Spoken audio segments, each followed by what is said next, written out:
ತಿರುಪತಿ ತುಪ್ಪದಲ್ಲಿ ಬಳಸ್ತಕ್ಕಂತಹ ಅಂದರೆ ತಿರುಪತಿ ಲಡ್ಡುವಿನಲ್ಲಿ ಬಳಸ್ತಕ್ಕಂತಹ ತುಪ್ಪ ಇದೆಯಲ್ಲ, ದನದ ಕೊಬ್ಬು ಮತ್ತು ಮೀನಿನ ಎಣ್ಣೆ ಪತ್ತೆಯಾಗಿದೆಯಾ ಅಂತ. ದನದ ಕೊಬ್ಬು ಮತ್ತು ಮೀನಿನ ಎಣ್ಣೆ. ದನದ ಕೊಬ್ಬು ಯಾವಾಗ ಸಿಗುತ್ತೆ? ಹಸುವನ್ನು ಸಾಯಿಸಿದ ಮೇಲೆ ಸಿಗುತ್ತೆ. ಮೀನಿನಿಂದ ಎಣ್ಣೆ ಇದು ಪತ್ತೆ ಆಗಿದೆಯಾ ಅಂತ ಒಂದು ಪ್ರಶ್ನೆ ಇದೆ. ಇಲ್ಲಿ ಪರೀಕ್ಷೆಗೆ ಕೊಟ್ಟಿದ್ದಂತಹ ತುಪ್ಪದ ಸ್ಯಾಂಪಲ್ನಲ್ಲಿ 2 ಅಂಶಗಳು ಸಿಕ್ಕಿವೆ. 2 ಅಂಶಗಳು. ಹಿಂದೂಗಳ ಶ್ರದ್ಧಾ ಭಕ್ತಿಯ ಕೇಂದ್ರ ಇದು. ಇಂಥ ಶ್ರದ್ಧಾ ಭಕ್ತಿಯ ಕೇಂದ್ರದಲ್ಲಿ, ಎಲ್ಲರ ನಂಬಿಕೆಗೆ ಪಾತ್ರವಾಗಿದ್ದಂಥ ಕೇಂದ್ರದಲ್ಲಿ ಗದಾಪ್ರಹಾರ ಮಾಡಿತ್ತ ಹಿಂದಿನ ಜಗನ್ ಸರ್ಕಾರ. ಅವತ್ತಿನ ಆಂಧ್ರದ ಮಾಜಿ ಸಿ ಎಂ ಮಾಡಿದ್ದಂಥ ವಿಚಾರ ಇತ್ತಲ್ಲ, ಮಾಜಿ ಸಿ ಎಂ ಇಂಥ ಕೆಲಸವನ್ನು ಯಾಕೆ ಮಾಡಿದರು ಅಂತ. ಸೊ ಮಾಜಿ ಸಿ ಎಂ ಮೇಲಿನ ಈ ಒಂದು ಆರೋಪಕ್ಕೆ ಇದೀಗ ಲ್ಯಾಬ್ ರಿಪೋರ್ಟ್ ಒಂದು ಕಡೆ ಬಲ ತುಂಬ್ತಾ ಇದೆ. ಲಡ್ಡುವಿಗೆ ಮೀನಿನ ಎಣ್ಣೆ ಹಾಗೂ ದನದ ಕೊಬ್ಬನ್ನು ಬಳಸಿರೋದು ಒಂದು ಕಡೆ ಪತ್ತೆಯಾಗಿದೆ. ಗುಜರಾತ್ನ ಲೈವ್ಟಿಕ್ ಲ್ಯಾಬೊರೇಟರಿ NDDB ಕಾಲ್ಫ್ ಲ್ಯಾಬ್ನಲ್ಲಿ ಇದನ್ನು ಟೆಸ್ಟ್ ಮಾಡಲಾಗಿದೆ ಕೂಡ. ಸ್ಯಾಂಪಲ್ಗೆ ಯಾವ ಒಂದು ತುಪ್ಪವನ್ನು ಕೊಡಲಾಗಿತ್ತೋ ಅದರಲ್ಲಿ ದನದ ಕೊಬ್ಬಿನ ಅಂಶ ಇದೆ ಅನ್ನೋ ಒಂದು ವಿಚಾರ ಬಯಲಾಗಿದೆ. ಇಲ್ಲಿ ಮೀನಿನ ಎಣ್ಣೆಯ ಅಂಶ ಕೂಡ ಲಡ್ಡುವಿನಲ್ಲಿ ಸಿಕ್ಕಿದೆ. ಲಡ್ಡುವನ್ನು ಗಟ್ಟಿ ಮಾಡೋದಕ್ಕೆ ಬೀಫ್ ಟ್ಯಾಲೋ ಬಳಕೆ ಮಾಡಿದ್ದಾರೆ ಅಂತ. ಸ್ವಲ್ಪ ಗಟ್ಟಿ ಆಗಬೇಕಲ್ಲ ಲಡ್ಡು, ಅದಕ್ಕೆ ಬೀಫ್ ಟ್ಯಾಲೋ ಬಳಸಿದ್ದಾರೆ. ತುಪ್ಪ ಸ್ವಾದಿಷ್ಟದ ರುಚಿಗಾಗಿ ಹಂದಿ ಕೊಬ್ಬನ್ನು ಕೂಡ ಇಲ್ಲಿ ಬಳಸಿದ್ದಾರೆ ಅಂತ ಪತ್ತೆಯಾಗಿದೆ. ಇದರಲ್ಲಿ ಸೋಯಾಬೀನ್, ಕುಸುಬೆ, ಆಲಿವ್, ಗೋಧಿ, ಹುರುಳಿ, ಹತ್ತಿ ಬೀಜ, ತಾಳೆ ಎಣ್ಣೆಯನ್ನು ಕೂಡ ಯಾವುದನ್ನು ಅವಶ್ಯಕತೆಯೇ ಇರಲಿಲ್ಲ ಅಲ್ವೇನ್ರಿ. ಇಷ್ಟು ನೀವು ಕಲಬೆರಕೆ ಮಾಡೋ ಉದ್ದೇಶ ಏನು ಹೇಳಿ? ಟನ್ನುಗಟ್ಟಲೆ ತುಪ್ಪ ಬೇಕಾಗುತ್ತೆ ತಿರುಪತಿ ಪ್ರಸಾದ ರೆಡಿ ಮಾಡಬೇಕಾದಾಗ. ಸೊ ವಿಷಯ ಆಗಿದ್ದಾಗ ಅದರಲ್ಲೂ ಟನ್ನುಗಟ್ಟಲೆ ಮೋಸ ಅಂತ. ತುಪ್ಪ ಒಳ್ಳೆ ಶ್ರೇಷ್ಠ ದರ್ಜೆ ತುಪ್ಪಕ್ಕೆ ಬೆಲೆ ಜಾಸ್ತಿ ಆಗುತ್ತೆ.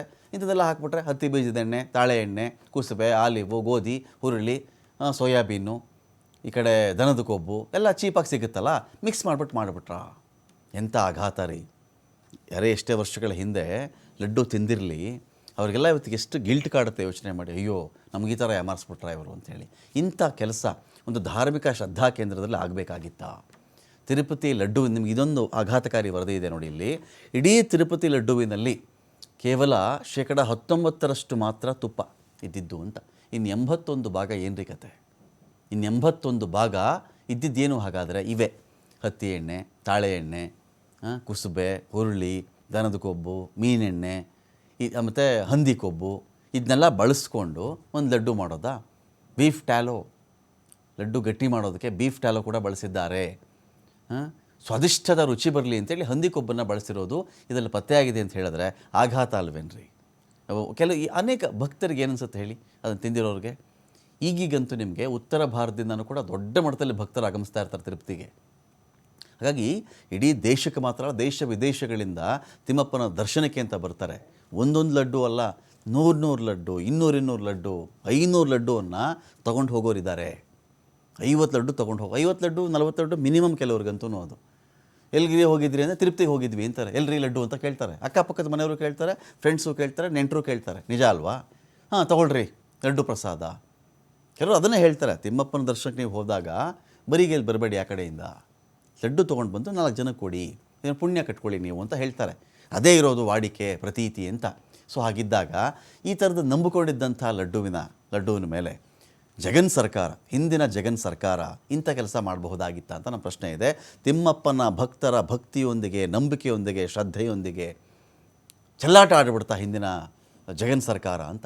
ತಿಮ್ಮಪ್ಪನ ಪವಿತ್ರ ಪ್ರಸಾದ ಲಡ್ಡು ಪಾವಿತ್ರತೆಗೆ ಧಕ್ಕೆ ಎದುರಾಗಿದೆಯಾ?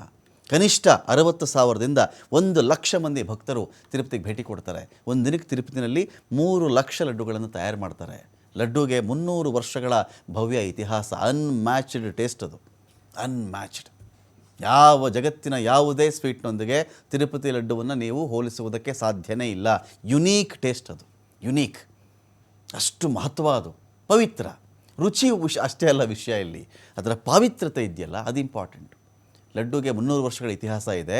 ಶ್ರೀವಾರಿ ಲಡ್ಡು ಪ್ರಸಾದವನ್ನು ಶ್ರೀ ವೈಷ್ಣವ ಬ್ರಾಹ್ಮಣ ಸಂಪ್ರದಾಯದ ಪ್ರಕಾರ ತಯಾರು ಮಾಡ್ತಾರೆ. ಲಡ್ಡು ತಯಾರಿಕೆಗೆ 980 ವೈಷ್ಣವರು ಇದರಲ್ಲಿ ಭಾಗಿಯಾಗ್ತಾರೆ. ಅಲ್ಲಿನ ದೇವಸ್ಥಾನದ ನಿಯಮಗಳವೆಲ್ಲವೂ ಕೂಡ. ಇಂಥವ್ರು ಅಡುಗೆ ಮಾಡಿ, ಇಂಥವ್ರು ಪ್ರಸಾದ ಮಾಡಿ, ಇಂಥವ್ರು ಹೂವಿನ ಅಲಂಕಾರ ಮಾಡಿ, ಇಂಥ ತೋಟದಿಂದ ತಿಮ್ಮಪ್ಪನಿಗೆ ಹೂವು ಬೇಕಾಗ್ತವೆ. ಒಂದು ನಿಗೂಢ ಹಳ್ಳಿಯಿಂದ ತಿಮ್ಮಪ್ಪನ ದರ್ಶನಕ್ಕೆ ಬೇಕಾಗ್ತಕ್ಕಂತಹ ಹೂವನ್ನು ತರ್ತಾರೆ. ಇಷ್ಟು ಕಟ್ಟುನಿಟ್ಟಿನ ಸಂಪ್ರದಾಯ ಇದೆ. ಈಗ ಅಲ್ಲಿ ಅಡುಗೆ ಮಾಡಿದವ್ರು ತಪ್ಪ ನಾವು ಹೇಳೋಕ್ಕಾಗಲ್ಲ. ನೋ. ಯಾಕೆ ಅಂತ ಹೇಳಿ ನೋಡೋಣ. ವಿಷಯ ಇಷ್ಟೇ, ಏನು ಅವ್ರಿಗೆ ಇಂಗ್ರೀಡಿಯೆಂಟ್ಸ್ ಸಿಗುತ್ತೋ ಅದರಲ್ಲೇ ಅವ್ನು ಅಡುಗೆ ಮಾಡಬೇಕು. ಅವ್ರು ಎದುರು ಹಾಕೊಳ್ಳೋಕ್ಕಾಗತ್ತಾ?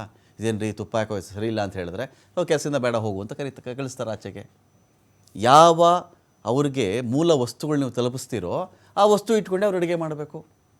ನೀವು ಒಳ್ಳೆ ತುಪ್ಪ ತಂದು ಕೊಟ್ಟರೆ ಒಳ್ಳೆ ತುಪ್ಪದಿಂದ ಅಡುಗೆ ಮಾಡ್ತಾರೆ, ಕೆಟ್ಟ ತುಪ್ಪ ತಂದು ಕೊಟ್ಟರೆ ಕೆಟ್ಟ ತುಪ್ಪದಿಂದನೇ ಅಡುಗೆ ಮಾಡಬೇಕು, ಅವರು ಪ್ರಸಾದ ತಯಾರು ಮಾಡಬೇಕು. ಸೊ ಹಾಗಾಗಿ ಯಾಕೆ ಈ ಥರದ್ದಾಯಿತು ಅಂತ ದೊಡ್ಡ ಪ್ರಶ್ನೆ. ಇತಿಹಾಸದಲ್ಲಿಯೇ, ಇಡೀ ತಿರುಪತಿ ಇತಿಹಾಸದಲ್ಲಿಯೇ ನಾವು ಯಾವತ್ತೂ ಇಂಥ ಒಂದು ಆರೋಪವನ್ನು ನಾವು ಕೇಳಿರಲಿಲ್ಲ. ಅದು ಆಗೋಯ್ತು. ಈಗ ಹಂದಿ ಕೊಬ್ಬು, ದನದ ಕೊಬ್ಬು, ಮೀನೆಣ್ಣೆ ಅಂದರೆ ಎಲ್ಲ ಬಂದುಬಿಡ್ತಲ್ರಿ. ಹಂದಿ ಬಂತು, ದನ ಬಂತು, ಮೀನು ಬಂತು, ಇವುಗಳ ಕೊಬ್ಬು, ಇವುಗಳ ಎಣ್ಣೆ, ತಾಳೆ ಎಣ್ಣೆ, ಇನ್ನೊಂದು ಕಡೆ ಹತ್ತಿ ಎಣ್ಣೆ, ಅವಶ್ಯಕತೆ ಏನಿದೆ ರೀ? ಇದಕ್ಕೆ KMF ಅಷ್ಟೊಂದು ಒದ್ದಾಡಿದ್ದು.